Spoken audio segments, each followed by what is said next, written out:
ഒരു 7 നിയോഗങ്ങൾ ഈ പ്രതിഷ്ഠ പൂർത്തിയാക്കുമ്പോൾ 33-ാം ദിവസം എത്തുമ്പോൾ യൗസേപ്പ് പിതാവിൻ്റെ സുഹൃത്തുക്കളെ പരിഗണിച്ച് കർത്താവേ ഞങ്ങൾക്ക് നീ സാധിച്ചു തരണമേ എന്ന് പ്രാർത്ഥിച്ച് ഈശോയുടെ മുമ്പിൽ വയ്ക്കാൻ ഒരു 7 നിയോഗങ്ങൾ ഒരു പേപ്പറിൽ എഴുതി ഈ ദിവസങ്ങളിൽ നമ്മുടെ രൂപപ്പടിക്കൽ ഈശോയുടെ സന്നിധിയിൽ വെച്ച് പ്രാർത്ഥിക്കാൻ തുടങ്ങണം. ഇനി തൊട്ടങ്ങോട്ട് യൗസേപ്പിന് ആ പിതൃത്വം ദൈവം ഭരമേൽപ്പിച്ചു എന്നതിൻ്റെ നല്ല തെളിവാണ് നീ അവന് ഈശോ എന്ന് പേരിടണം. തൻ്റെ പിതൃത്വത്തെ യൗസേപ്പിൻ്റെ പക്കൽ പിതാവായ ദൈവം ഭരമേൽപ്പിച്ചു. ഈശോ അപ്പ എന്ന് വിളിച്ച യൗസേപ്പ്, ഈശോ ശുശ്രൂഷിച്ച യൗസേപ്പ്, ഈശോ അനുസരിച്ച യൗസേപ്പ്, ഈശോ ആരുടെയെങ്കിലും മുമ്പിൽ മുട്ടുകുത്തിയിട്ടുണ്ടെങ്കിൽ മുട്ടുകുത്തിയിട്ടുള്ള ഏക വ്യക്തിയായ യൗസേപ്പ്. ഈശോ യൗസേപ്പിനെ മാനിച്ചതിലാണ് യൗസേപ്പിൻ്റെ മഹത്വം ഇരിക്കുന്നതെന്ന് ഈശോയുടെ മിസ്റ്റിക്കൽ ബോഡിയായ ഈശോയുടെ മൗതിക ശരീരമായ സഭയ്ക്കും യൗസേപ്പ് അപ്പനാണ്, പാലകനാണ്, എക്കാലത്തേക്കും നമ്മുടെ അപ്പായാണ്. ഈശോ അപ്പ എന്ന് വിളിച്ചവൻ നമുക്കും അപ്പായാണ്.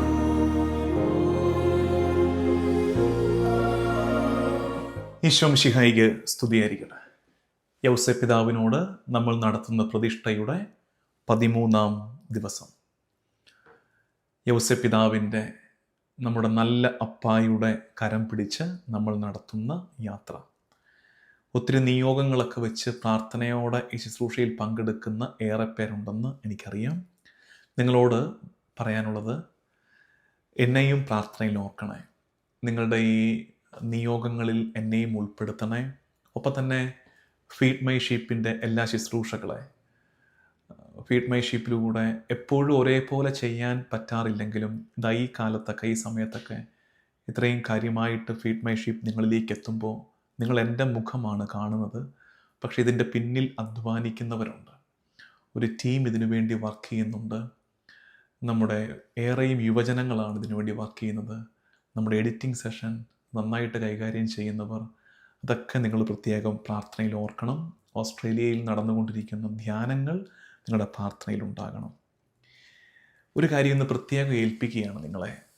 ഒരു ആദ്യത്തെ ദിവസം തൊട്ടേ പറഞ്ഞേൽപ്പിച്ചതേ ഉള്ളൂ. ഈ ട്രാക്കിലേക്ക് ആളുകൾ വന്നിട്ട് ഇത് പറയാമെന്ന് വിചാരിച്ചിട്ടാണ്. ഇതൊരു സിമ്പിൾ ഹോംവർക്കാണ്. ഒരു 7 നിയോഗങ്ങൾ ഇതിൽ ഗൗരവത്തോടെ പങ്കെടുക്കുന്നവർ ചെയ്യേണ്ടതാണ്. അതിനെ ഒട്ടും ഒരു സൂപ്പർസ്റ്റീഷ്യസ് ആക്കണ്ട, ഒരു ഹമ്പിൾ എഫേർട്ടാക്കി എടുത്താൽ മതി. ഒരു അന്ധവിശ്വാസത്തിൻ്റെ രീതിയിലോട്ട് കൊണ്ടുപോകണ്ട, മറിച്ച് വളരെ എളിമയോടെ നമ്മൾ ചെയ്യുന്നൊരു ശുശ്രൂഷ. എന്തെന്നറിയാമോ? ഒരു 7 നിയോഗങ്ങൾ ഈ പ്രതിഷ്ഠ പൂർത്തിയാക്കുമ്പോൾ 33-ാം ദിവസം എത്തുമ്പോൾ യൗസേപ്പ് പിതാവിൻ്റെ സുഹൃത്തുക്കളെ പരിഗണിച്ച് കർത്താവേ ഞങ്ങൾക്ക് നീ സാധിച്ചു തരണമേ എന്ന് പ്രാർത്ഥിച്ച് ഈശോയുടെ മുമ്പിൽ വയ്ക്കാൻ ഒരു 7 നിയോഗങ്ങൾ ഒരു പേപ്പറിൽ എഴുതി ഈ ദിവസങ്ങളിൽ നമ്മുടെ രൂപപ്പടിക്കൽ ഈശോയുടെ സന്നിധിയിൽ വെച്ച് പ്രാർത്ഥിക്കാൻ തുടങ്ങണം. ഇനി തൊട്ടങ്ങോട്ട്. അപ്പോൾ ഒരു 7 നിയോഗങ്ങൾ വയ്ക്കുന്ന കാര്യം ഓർക്കണം. നിങ്ങൾ സമർപ്പിച്ച ആ നിയോഗങ്ങളുടെ മേൽ ഈ ദിവസങ്ങളിൽ കർത്താവിൻ്റെ കരുണ വെളിപ്പെടുന്നതും നമുക്ക് നന്മയായുള്ളത് കർത്താവ് നമുക്ക് തരുന്നതും അനുവദിക്കുന്നതും നമുക്ക് മനസ്സിലാക്കാൻ പറ്റും. ഇന്ന് നമ്മൾ പ്രത്യേകം ചിന്തിക്കുന്ന വിഷയം, അപ്പോൾ നിങ്ങളുടെ ഈ നിയോഗങ്ങളിൽ ഒരു സ്വാർത്ഥ താല്പര്യം ഞാൻ പറയട്ടെ, നിയോഗങ്ങളിൽ ഒന്ന് എന്നെ ഓർക്കണം, ഈ ശുശ്രൂഷകളെ ഓർക്കണമെന്നുകൂടി അഭ്യർത്ഥിക്കുന്നു.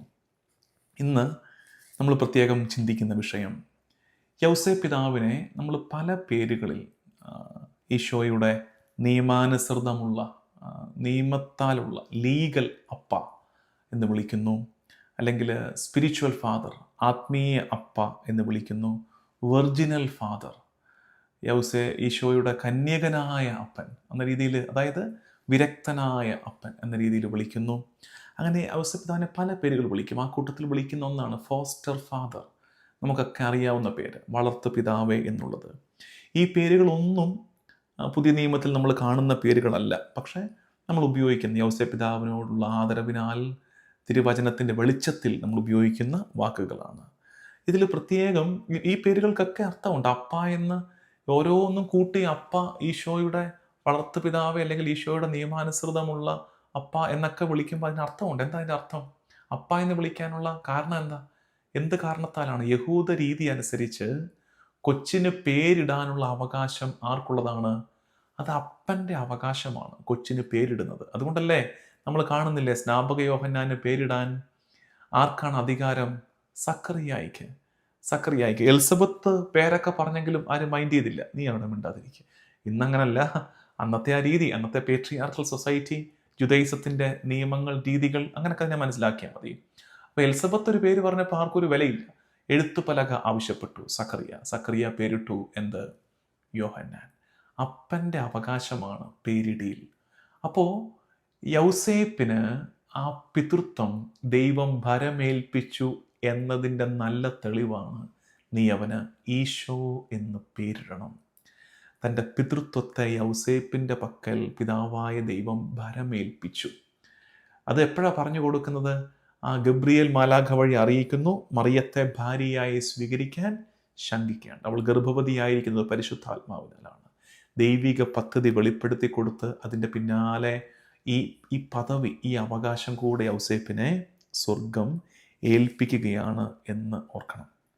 സെയിൻറ്റ് പീറ്റർ ജൂലിയൻ പറയുന്നൊരു വാക്കുണ്ട്. അതിങ്ങനെയാണ്: യൗസേപ്പിൻ്റെ മഹത്വം ഇരിക്കുന്നത് ഈ കാര്യത്തിലാണ്. Saint Joseph's dignity sprout from the privilege of being the legal father. ഈശോയുടെ നിയമാനുസൃതമുള്ള അപ്പ എന്നതിലാണ് യൗസേപ്പിൻ്റെ മുഴുവൻ പ്രിവിലേജും ഇരിക്കുന്നത്.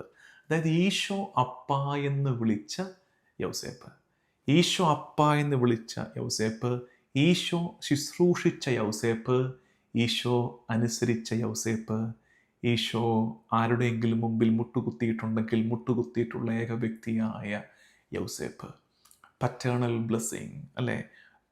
പിതൃതുല്യമായ അനുഗ്രഹത്തിന് വേണ്ടി യൗസേപ്പിൻ്റെ മുമ്പിൽ തീർച്ചയായിട്ടും ബാലനായ ഈശോ മുട്ടുകുത്തിയിട്ടുണ്ടാകുമല്ലോ. അവിടെയാണ് യൗസേപ്പിൻ്റെ, ഈശോയുമായുള്ള ബന്ധത്തിലാണ്, ഈശോ യൗസേപ്പിനെ മാനിച്ചതിലാണ് യൗസേപ്പിൻ്റെ മഹത്വം ഇരിക്കുന്നതെന്ന് ഈ സെയിൻറ്റ് പീറ്റർ ജൂലിയൻ പറഞ്ഞു തരുന്നു. പ്രത്യേകം ഓർക്കേണ്ടത്, ഇതൊരു കോൺട്രാക്ച്വൽ അല്ല കേട്ടോ ഈ പദവി. ചിലപ്പോൾ നമുക്ക് അങ്ങനെയൊക്കെ വ്യാഖ്യാനിച്ച് കളയുവേ. അതൊരു കരാറടിസ്ഥാനത്തിലുള്ളതല്ല. അതായത് പിതാവായ ദൈവം ഏൽപ്പിക്കുകയാണ്, എൻ്റെ കൊച്ചു വളർന്നു വരുന്ന കാലം വരെ കരാറടിസ്ഥാനത്തിൽ ഈ പിതൃത്വം അങ്ങോട്ട് ഏൽപ്പിച്ചിരിക്കുന്നു. അങ്ങനെയല്ല. ഇത് എല്ലാ കാലത്തേക്കും വേണ്ടി ഏൽപ്പിച്ചിരിക്കുന്നതാണ്. ഈശോയുടെ അപ്പായായിട്ട് ഏൽപ്പിച്ചിരിക്കുകയാണ്. ഈ ലാറ്റിനിൽ ഇത് പറയുന്ന വാക്ക് കുറെ കൂടെ മീനിങ് ഫുള്ളാണ്. ഫിലി ദെയ് ന്യൂട്രീച്ചിയെ. ഫിലി ദെയ് ന്യൂട്രീച്ചിയെ എന്ന് വെച്ചാൽ എന്തായിരിക്കും? the nourisher, the nurturer of the Son of God. Fili, Son of, they, God. Nutricie, nurturer of the Son of God. അപ്പോൾ ഈ ഫോസ്റ്റർ ഫാദർ, വളർത്തു പിതാവ് എന്നൊക്കെ വിളിക്കുമ്പോൾ ചിലപ്പോൾ ചെറുതായി പോകുന്നുണ്ട്. കുറെ കൂടെ ദൈവപുത്രൻ്റെ പരിപോഷകൻ, nurturer of the son of God. ഇതെല്ലാ കാലത്തേക്കുമാണ്. അതാണ് പ്രത്യേകം ഓർക്കേണ്ടത്. ഞാൻ നേരത്തെ പറഞ്ഞു വന്നതാണ്, ഇത് കരാർ അടിസ്ഥാനത്തിലല്ല, ഇതെല്ലാ കാലത്തേക്കുമാണ്.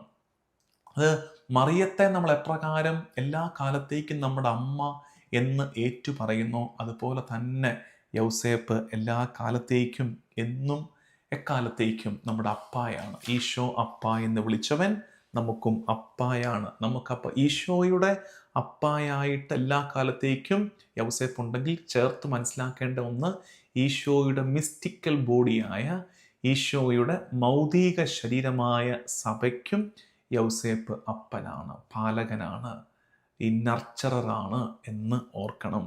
അപ്പോൾ നമ്മളതിനെ ഇങ്ങനെയാണ് മനസ്സിലാക്കിയെടുക്കേണ്ടത്.